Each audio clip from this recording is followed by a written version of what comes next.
Hi, welcome. ನಾವಿವತ್ತು ಮಾತಾಡೋದು birth control ಪಿಲ್ಸ್ಗಳ ಬಗ್ಗೆ. ಡಾಕ್ಟರ್, ನೀವು ನಮಗೆ ಹೇಳಿ, ಬರ್ತ್ ಕಂಟ್ರೋಲ್ ಪಿಲ್ಸ್ಗಳು ಹೇಗೆ ಕೆಲಸ ಮಾಡ್ತವೆ ಅಂತ. ಆಮೇಲೆ ಇದನ್ನ ಎಲ್ಲರೂ ತಗೊಂಡ್ರೆ ಇದು ಸೇಫಾ ಇಲ್ಲ ಅಂತ ನಮಗೆ ಹೇಳಿ. ಇದರ ಸೈಡ್ ಎಫೆಕ್ಟ್ಸ್ ಬಗ್ಗೆನೂ ನಮಗೆ ಗೊತ್ತಾಗಬೇಕು. ಬರ್ತ್ ಕಂಟ್ರೋಲ್ ಪಿಲ್ಸ್ ಅಂದ್ರೆ ಬೇಸಿಕ್ ಆಗಿ ಅದು ಈಸ್ಟ್ರೋಜನ್ ಮತ್ತು ಪ್ರೊಜೆಸ್ಟ್ರೋನ್ ನ ಒಂದು ಸಮ್ಮಿಲನ. ಇದು ಬೇರೆ ಬೇರೆ ಅಮೌಂಟ್ ಅಲ್ಲಿ ಕೂಡಿರುತ್ತೆ. ಇದು ಹೇಗ್ ಕೆಲಸ ಮಾಡುತ್ತೆ ಅಂದ್ರೆ, ಇದು ಓವರಿಯಿಂದ ಎಗ್ ನ ಆಚೆ ಬರಕ್ ಬಿಡಲ್ಲ. ಇದರಿಂದ ಎಗ್ ಆಚೆ ಬರ್ಲಿಲ್ಲ ಅಂದ್ರೆ ಪ್ರೆಗ್ನೆನ್ಸಿ ಆಗೋ ಚಾನ್ಸಸ್ ತುಂಬಾ ಕಡಿಮೆ. ಸೊ ನನ್ನನ್ ಕೇಳಿದ್ರೆ ಮಾರ್ಕೆಟ್ ಅಲ್ಲಿ ಸಿಗೋ ಕಾಂಟ್ರಾಸೆಪ್ಟಿವ್ ಅಲ್ಲಿ ಇದು ಒಳ್ಳೇದು.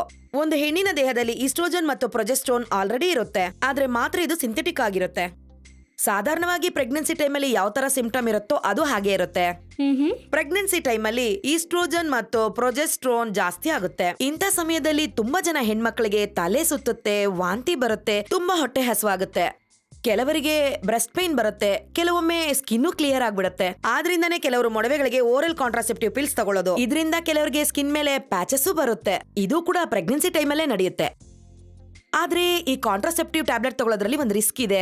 ಉದಾಹರಣೆಗೆ ಬ್ರೆಸ್ಟ್ ಕ್ಯಾನ್ಸರ್ ಬರೋ ಚಾನ್ಸಸ್ ಇದೆ.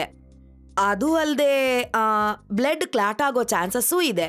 ಅದರಿಂದ ಲೇಡೀಸ್ಗೆ ತುಂಬಾ ಪ್ರಾಬ್ಲಮ್ ಬರಬಹುದು. ಆದ್ರೆ ಈ ಕಾಂಟ್ರಾಸೆಪ್ಟಿವ್ ಪಿಲ್ ನ ಎಲ್ರೂ ಆರಿಸ್ಕೊಳ್ಳಲ್ಲ.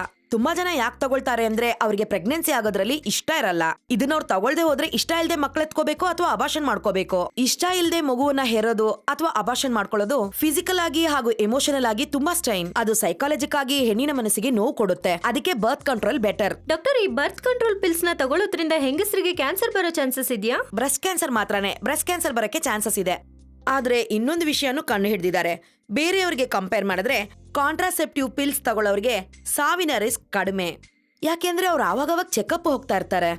ಆದ್ರೆ ಕಾಂಟ್ರಾಸೆಪ್ಟಿವ್ ಪಿಲ್ಸ್ ತಗೊಳ್ದೇ ಇರೋರು, ಫ್ಯಾಮಿಲಿಯಲ್ಲಿ ಬ್ರೆಸ್ಟ್ ಕ್ಯಾನ್ಸರ್ ಹಿಸ್ಟ್ರಿ ಇಲ್ದೇ ಇರೋರು, ಇವರೆಲ್ಲ ರೆಗ್ಯುಲರ್ ಆಗಿ ಚೆಕಪ್ ಹೋಗೋದಿಲ್ಲ. ಆದ್ರಿಂದ ಇವರಿಗೆಲ್ಲ ಲೇಟೆಸ್ಟ್ ಸ್ಟೇಜ್ ಅಲ್ಲೇ ಈ ವಿಷಯ ಗೊತ್ತಾಗೋದು. ನನ್ನ ಕೇಳಿದ್ರೆ ಇದು ಸ್ವಲ್ಪ ಕಷ್ಟಕರವಾದ ವಿಷಯನೇ. ಕೆಲವರು 5 ವರ್ಷ 10 ವರ್ಷ ಈ ಟ್ಯಾಬ್ಲೆಟ್ ನ ತಗೊಳ್ತಾರೆ. ಹೇಳ್ಬೇಕು ಅಂದ್ರೆ 35 ವರ್ಷದ ನಂತರನೇ ತೊಂದರೆ ಆರಂಭ ಆಗೋದು ಅಂತಾರೆ. ಅದು ಅಲ್ಲದೆ ಸ್ಮೋಕ್ ಮಾಡೋರು, ಡಯಾಬಿಟಿಸ್, BP ಇರೋರಿಗೆ ತುಂಬಾ ರಿಸ್ಕ್.